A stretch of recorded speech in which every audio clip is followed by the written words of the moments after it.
안녕하세요. 하루를 정리하는 뉴스입니다. 국제사회의 시선이 다시 한번 스위스 다보스로 향하고 있습니다. 이번에는 단순한 경제 포럼이 아니라 우크라이나 전쟁 이후 세계 질서와 막대한 재건, 자금이 논의되는 역사적 무대가 될 가능성이 제기되고 있습니다. 도널드 트럼프 미국 대통령과 볼로디미르 젤렌스키 우크라이나 대통령이 다보스 포럼에서 만나 전후 우크라이나 재건을 위한 초대형 합의를 추진하고 있다는 보도가 나왔기 때문입니다. 보도에 따르면 두 정상은 향후 10년에 걸쳐 약 8천억 달러, 우리 돈으로 약 1200조 원 규모에 달하는 우크라이나 재건 프로젝트에 합의하는 방안을 논의 중인 것으로 전해졌습니다. 이는 단일 국가 재건 사업으로는 전후 세계사에서도 손꼽히는 초대형 규모입니다. 이번 보도는 영국 일간 텔레그래프를 인용한 것으로 서방 측 고위 관계자들의 발언을 토대로 전해졌습니다. 핵심은 전쟁 종식과 평화 협상보다 먼저 경제 재건에 대한 합의를 우선 확정하겠다는 전략적 선택입니다. 당초 젤렌스키 대통령은 다음 주 미국 백악관을 방문해 전후 경제 재건 계획과 함께 안전보장 방안, 즉 평화안까지 한 번에 마무리하는 방안을 추진했던 것으로 알려졌습니다. 하지만 이 계획은 막판에 수정됐습니다. 젤렌스키 대통령이 속한 우크라이나를 지원하는 서방 국가들의 모임, 이른바 의지의 연합 소속 유럽 국가 관계자들의 조언이 결정적인 영향을 미친 것으로 전해졌습니다. 이들은 젤렌스키 대통령에게 지금은 모든 카드를 한 번에 꺼내기보다 단계적으로 접근하는 것이 훨씬 유리하다고 조언한 것으로 알려졌습니다. 유럽 국가 관계자들은 젤렌스키 대통령이 백악관에서 트럼프 대통령을 만나 전쟁 종식과 평화안까지 동시에 확정하려고 시도할 경우 협상력이 오히려 약화될 수 있다고 판단한 것으로 보입니다. 특히 트럼프 대통령 특유의 협상 스타일과 정치적 계산을 고려했을 때 조급한 접근은 위험하다는 분석이 깔려 있었습니다. 결국 이 조언을 받아들인 젤렌스키 대통령은 전략을 수정했습니다. 다음 주 백악관 방문 대신 1월 19일부터 23일까지 스위스 다보스에서 열리는 세계경제 포럼에서 트럼프 대통령을 먼저 만나 경제, 재건 합의부터 확정하는 방향으로 선회한 것입니다. 이 선택은 단순한 일정 변경이 아니라 전쟁 이후 우크라이나의 미래를 좌우할 중요한 전략적 판단으로 평가됩니다. 전쟁이 완전히 끝나지 않은 상황에서도 전후 재건의 틀을 먼저 확정함으로써 국제사회의 자금과 관심을 선점하겠다는 계산이 깔려 있기 때문입니다. 특히 이번 재건 합의는 번영 합의라는 이름으로 불리고 있는 것으로 전해졌습니다. 이는 단순히 파괴된 도시와 인프라를 복구하는 수준을 넘어 우크라이나를 장기적으로 서방 경제권에 편입시키는 청사진을 포함할 가능성을 시사합니다. 8천억 달러라는 천문학적 금액은 도로, 철도, 항만, 전력망, 통신 인프라 복구는 물론이고 에너지 산업 재편, 방위 산업, 첨단 기술, 농업, 주택 재건, 금융 시스템, 안정화까지 포함하는 종합적인 국가 재건 프로젝트로 사용될 가능성이 큽니다. 유럽 국가들이 이 재건 합의를 서두르도록 조언한 또 다른 이유는 평화 협상이 여전히 난항을 겪고 있기 때문입니다.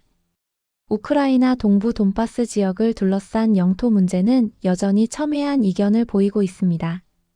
텔레그래프는 우크라이나 동부 돈바스 지역의 영토 할약 여부에 대해 미국과 유럽, 우크라이나 사이에서도 명확한 합의가 이뤄지지 않았다고 전했습니다. 이 문제는 평화한 논의에서 가장 민감한 쟁점 중 하나로 꼽히고 있습니다.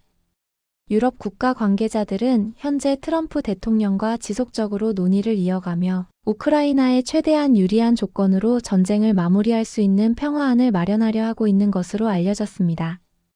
그러나 이 과정은 매우 복잡하고 정치적 부담도 큰 사안입니다. 이 때문에 유럽 측은 젤렌스키 대통령에게 트럼프 대통령을 너무 서둘러 몰아붙이지 말라고 조언한 것으로 전해졌습니다. 평화안과 안전보장 문제는 시간이 필요한 사안이며 먼저 경제 재건이라는 비교적 합의 가능성이 높은 분야에서 성과를 만들어두는 것이 전략적으로 유리하다는 판단이 깔려 있습니다. 젤렌스키 대통령 역시 이러한 판단에 공감한 것으로 보입니다.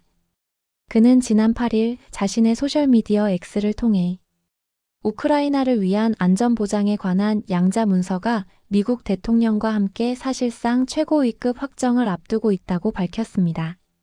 이 발언은 안전보장에 대한 논의가 상당 부분 진전됐음을 시사하지만 아직 공식 합의 단계에는 이르지 않았다는 점도 동시에 보여줍니다. 즉, 평화안과 안전보장은 여전히 협상의 영역에 남아있다는 의미입니다.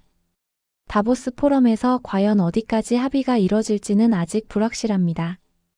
재건 합의는 추진되더라도 우크라이나의 안전보장을 담은 평화안까지 동시에 타결될지는 미지수라는 분석이 지배적입니다. 만약 미국과 우크라이나 그리고 유럽 국가들 사이에서 일정 수준의 평화안이 합의될 경우 전쟁 이후 우크라이나에 다국적군이 배치될 가능성도 거론되고 있습니다. 보도에 따르면 영국과 프랑스를 중심으로 한 다국적군이 우크라이나에 주둔하는 방안이 검토되고 있는 것으로 전해졌습니다. 이는 우크라이나의 안전보장을 위한 실질적인 장치로 평가되지만 동시에 러시아를 강하게 자극할 수 있는 요소이기도 합니다. 특히 블라디미르 푸틴 러시아 대통령이 이러한 평화안을 받아들일지는 여전히 불확실한 상황입니다. 푸틴 대통령은 그동안 우크라이나 전쟁과 관련해 서방이 제시하는 조건을 수용할 뜻이 없다는 입장을 여러 차례 밝혀왔습니다. 따라서 설령 미국과 유럽, 우크라이나가 평화안에 합의하더라도 러시아의 동의 없이는 전쟁이 완전히 끝나기 어렵다는 현실적인 한계가 존재합니다. 이런 상황에서 이번 다보스 포럼은 전쟁 종식의 자리라기보다는 전후 세계 질서와 재건, 자금의 방향성을 정하는 무대가 될 가능성이 큽니다. 특히 트럼프 대통령이 재임 중인 상황에서 그의 정치적 계산과 외교적 선택이 어떤 방향으로 작용할지에 국제사회의 이목이 집중되고 있습니다. 트럼프 대통령은 과거부터 전쟁보다 거래를 중시하는 지도자로 평가받아 왔습니다. 이번 재건 합의 역시 군사적 외교적 명분보다는 경제적 이해관계와 실리를 중심으로 접근하고 있다는 분석이 나오고 있습니다.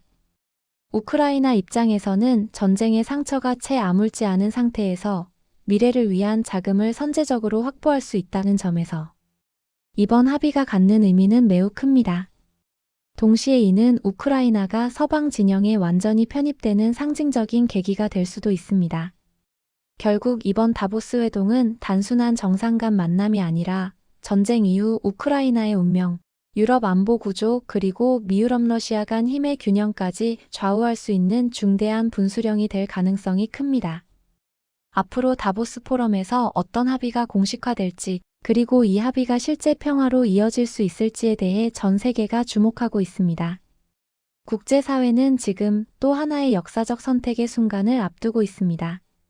이상 하루를 정리하는 뉴스였습니다.